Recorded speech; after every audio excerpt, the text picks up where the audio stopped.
नमस्कार जय हिंद दोस्तों, welcome back to the channel. क्या हाल है सारे शेर भाइयों के। आज हम बात करने वाले हैं Maruti Brezza versus Maruti Victoris की, क्योंकि ब्रेजा का फेसलिफ्ट आ रहा है और विक्टोरिस जो है वो मारुति का एक नया प्रोडक्ट है।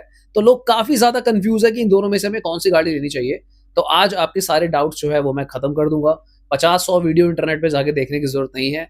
This is the only video जो आपको सारी इन्फॉर्मेशन दे देगी। दूसरी तरफ टाटा सिएरा ईवी भी आ रही है, तो उस सेक्शन को इसी वीडियो में आप आगे फॉरवर्ड करके भी देख सकते हो, या फिर ये वीडियो देखते देखते चलो तो ईवी का सेक्शन सिएरा वाला अपने आप आ जाएगा। वीडियो शुरू करने से पहले मेरी आपसे रिक्वेस्ट है, चैनल को आप सब्सक्राइब कर लो, क्योंकि ऐसी इन्फॉर्मेटिव वीडियोस हम लाते रहते हैं। वीडियो को लाइक कर दो, शेयर मार दो, let's go. So Maruti Victoris और मारुति ब्रेजा, अगर आप मेरे एक पुराने व्यूअर है तो आप लोगों ने रियलाइज किया होगा, हमने इन गाड़ियों को बहुत बार चलाया हुआ है। आई मीन बहुत सारे टेस्ट किए हुए हैं, और ब्रेजा तो मेरे पास खुद भी है। तो जितना मैं इन कार्स को जानता हूं, क्योंकि ब्रेजा वाला इंजन विक्टोरिस में ही आता है, सो आपको सारी इन्फॉर्मेशन मैं आज पॉसिबली दे दूंगा। सारे डाउट आपके जो है वो खत्म हो जाएंगे कि दोनों में से कौन सी गाड़ी ले। तो चलो प्रैक्टिकल और टेक्निकल दोनों बातों को मिलाकर चलते हैं। जल्दी से जल्दी मैं आप लोगों को क्लियर करने की कोशिश करूंगा। इंजन से स्टार्ट करते हैं। 1.5 लीटर का नेचुरल एस्पिरेटेड इंजन यहाँ पे आपको देखने को मिलता है, which comes with a 4 cylinder. और ये इंजन जाना जाता है अपनी लॉन्ग लास्टिंग लाइफ के लिए। इस इंजन का जो कंप्रेशन रेशियो है दैट इज 12:1। सो अगर कल को थोड़ा सा हायर ब्लेंड वाला पेट्रोल आता है तो वहां पर ये इंजन सक्षम है। बाय एनी चांस अगर ब्रांड्स जो है कन्वर्जन किट्स निकालते हैं कि आप अपनी कार्स को और आगे हायर एथेनॉल ब्लेंडिंग के लिए कन्वर्ट कराना चाहो, तो उस केस में इंजन परफॉर्म कर सकता है, कोई इशू नहीं है।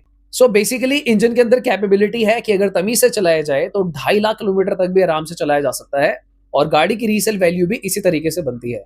मारुति ब्रेजा की रीसेल वैल्यू थोड़ी सी ज्यादा है, क्योंकि उसका प्राइस भी कम है, तो उसके बायर्स इजीली मिल जाते हैं। कंपैरेटिवली इसका ये मतलब नहीं है कि विक्टोरिस का रीसेल मार्केट नहीं है। मेरे घर के आसपास दिल्ली के बहुत बड़े बड़े कार मार्केट्स है। मारुति विक्टोरिस की डिमांड आनी ऑलरेडी शुरू हो चुकी है। मैं सारा डेटा जो है चेक करता रहता हूं। सो वो भी आपको अच्छे प्राइसेस में सेल करना हो कभी तो कर सकते हो। यहाँ पर एक चीज है जिसपे आपको ध्यान देना होगा कि मारुति ब्रेजा जो है वो एक छोटी कार है एज कंपेयर टू विक्टोरिस, क्योंकि विक्टोरिस 4300 mm की कार है और मारुति ब्रेजा जो है वो 4 मीटर के अंडर आती है। तो इस वजह से जो गाड़ी का पावर टू वेट रेशो होता है, यानी कि इंजन कितना बेटर परफॉर्म करेगा छोटी गाड़ी में, वहां पर मारुति ब्रेजा बाजी मार जाती है। और अगर हम बात करें मारुति विक्टोरिस की, तो ये आपको अंडर पावर तो नहीं लगेगी, पर ब्रेजा से थोड़ी सी कम पैपी लगेगी चलाने में। तो यानी कि अगर आपका मेन गोल ये है कि भाई मेरी गाड़ी जो है 1.5 लीटर के हिसाब से चलाने में मजा आना चाहिए बिल्कुल बढ़िया तरीके से, तो ब्रेजा वहां पे आपको थोड़ा सा इंप्रेस करेगी as compare to Maruti Victoris. हालांकि माइलेज दोनों गाड़ियों की बहुत शानदार है। कहना मैं ये चाह रहा हूं कि फॉर एग्जाम्पल अगर मारुति ब्रेजा 100 पे चलाई जाए और विक्टोरिस भी 100 पे चलाई जाए, तो सेम इंजन होने के बावजूद भी ब्रेजा आपको ज्यादा माइलेज दे सकती है, बिकॉज कार का जो वेट है वो थोड़ा सा कम है, तो जिस वजह से वो गाड़ी जो है थोड़ा सा एडवांटेज ले जाती है। नेक्स्ट बात करते हैं एक बहुत इंपॉर्टेंट फैक्टर की, जिसपे लोग अक्सर ज्यादा ध्यान नहीं दे पाते, क्योंकि जब वो गाड़ी लेने जाते हैं तो ये ह्यूमन नेचर होता है कि भाई जो पसंद आती है वही ले लेते हैं। तो अगर हम ब्रेजा और विक्टोरिस की बात करें तो कई लोग पार्किंग जो है वो समझ नहीं पाते कि भाई पार्किंग का क्या करना है। मेरे कहने का मतलब ये है कि कई लोगों को गाड़ी सड़क पे चलाने के हिसाब से रोडों पर बड़ी लगने लगती है, क्योंकि 4300 mm की गाड़ी है विक्टोरिस, तो वो ऑब्वियसली साइज में थोड़ी सी बड़ी है। तो बाद में कुछ लोगों को ऐसा लगता है कि यार ये गाड़ी मुझे चलाने में प्रॉब्लम आ रही है, गाड़ी पार्क नहीं कर पा रहे ढंग से, क्योंकि शहर थोड़े से क्लटर्ड भी होते हैं आजकल, आपको पता ही है। दिल्ली में तो आपको पता है बहुत ही मुश्किल हो जाती है कहीं पार्किंग लगा पाना। इनफैक्ट जो घर की पार्किंग है कई बार वो भी छोटी पड़ जाती है। तो विक्टोरिस लेने से पहले आपको चेक करना है कि आपका जो एम है वो क्या है, क्योंकि दोनों गाड़ियां 5 सीटर है और बहुत अच्छे से दोनों गाड़ी में 5 लोग बैठ जाते हैं। हालांकि विक्टोरिस का जो इंटरनल स्पेस है, जहां पे आपका व्हील बेस काउंट करा जाता है, विक्टोरिस का व्हील बेस है 2600 mm का, जिसकी वजह से कार के अंदर बैठने के बाद थोड़ी सी ज्यादा जगह मिलती है पैर फैलाने के लिए। तो वहां पर एक एडवांटेज मारुति विक्टोरिस को मिलता है। पर इसका मतलब ये बिल्कुल नहीं है कि ब्रेजा में 5 लोग नहीं बैठ सकते, बहुत खुले डुल्ले होकर उसमें भी आराम से बैठ जाते हैं। थोड़ा सा एक्स्ट्रा मजा चाहिए तो वो विक्टोरिस में आएगा। इनफैक्ट अगर मैं बात करूं गाड़ी की रोड प्रेजेंस की, तो ये थोड़ा सा सब्जेक्टिव है। कुछ लोगों को मारुति ब्रेजा की रोड प्रेजेंस ज्यादा पसंद है, कुछ लोगों को विक्टोरिस की रोड प्रेजेंस ज्यादा पसंद है। ये दोनों गाड़ियां अपने आप में ही अलग लगती हैं। अब मारुति ब्रेजा का फेसलिफ्ट भी ऑलमोस्ट आने की कगार पे है, इसकी बुकिंग्स भी ऑलमोस्ट स्टार्ट ही हो चुकी है। तो अब देखना ये है कि जो नई ब्रेजा फेसलिफ्ट आ रही है कि उसके लुक्स में कोई नए खास चेंजेस होंगे या नहीं होंगे। अभी तक जो करंट वाली मारुति ब्रेजा है उसमें आपको जो सीएनजी मिलती है वहां पे बूट स्पेस अवेलेबल नहीं है। तो यहां पर मारुति विक्टोरिस बाजी मारती है, क्योंकि वहां पे आपको अंडर बॉडी जो है सीएनजी मिलती है, जिसकी वजह से बूट स्पेस आप यूज कर सकते हो। तो अगर आपको ब्रेजा लेनी भी है तो थोड़ा रुक के फेसलिफ्ट लेना, वहां पे आपको अंडर बॉडी सीएनजी भी देखने को मिल जाएगी। करंट वाली ब्रेजा में भी इंटीरियर जो है अगर आप देखोगे तो उतने बेटर नहीं मिलते as compare to Maruti Victoris. Maruti Victoris के जो इंटीरियर्स है थोड़े से ज्यादा बेटर और प्रीमियम आपको लगेंगे। साथ ही में अगर आप मारुति विक्टोरियस का बेस मॉडल लेते हो वो डेफिनेटली आपको ब्रेजा से महंगा ही पड़ेगा, सस्ता नहीं पड़ने वाला है। पर अच्छी बात यह है कि वो थोड़े से आपको ज्यादा फीचर्स देता है, तो थोड़ा सा value for money factor add होता है, जैसे ऑटोमेटिक क्लाइमेट कंट्रोल या फिर गाड़ी के अंदर लगा हुआ इंफोटेनमेंट सिस्टम।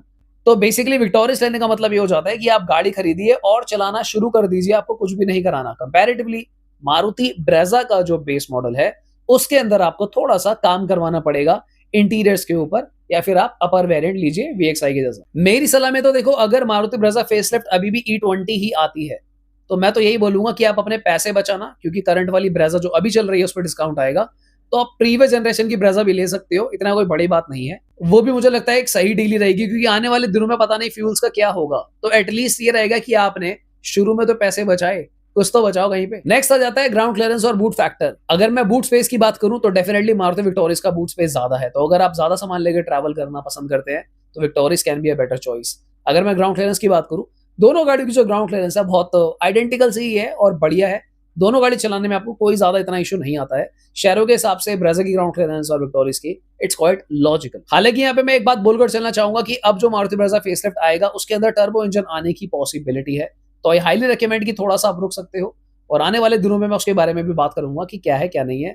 ये वीडियो मैं फिलहाल बना रहा था जो करंट में ब्रेजा अवेलेबल है, उसके हिसाब से अगर आप मारुति विक्टोरियस देख रहे हो, जो कंफ्यूजन आ रही है, तो वहां पे आपको क्या करना चाहिए। चलो तो अब बात करते हैं टाटा सियारा ईवी की, क्योंकि बहुत सारे लोगों की रिक्वेस्ट आ रही थी कि भाई ईवी के बारे में भी बात करी जाए, तो चलो भाई देश की कंपनी टाटा मोटर्स क्या कर रहे हैं ये लोग भाई ईवी में, देख लेते हैं। सो अगर हम बात करें लॉन्च डेट की तो 30 जून 2026 यानी कि 30 जून को भाई गाड़ी लॉन्च हो जाएगी। इन्होंने ऑफिशियली कंफर्म कर दिया है QWD quad wheel drive dual motor के साथ, जैसे आप बोलते हो, बेसिकली 4x4 भी इसको बोल सकते हो, ऑल व्हील ड्राइव भी बोल सकते हो।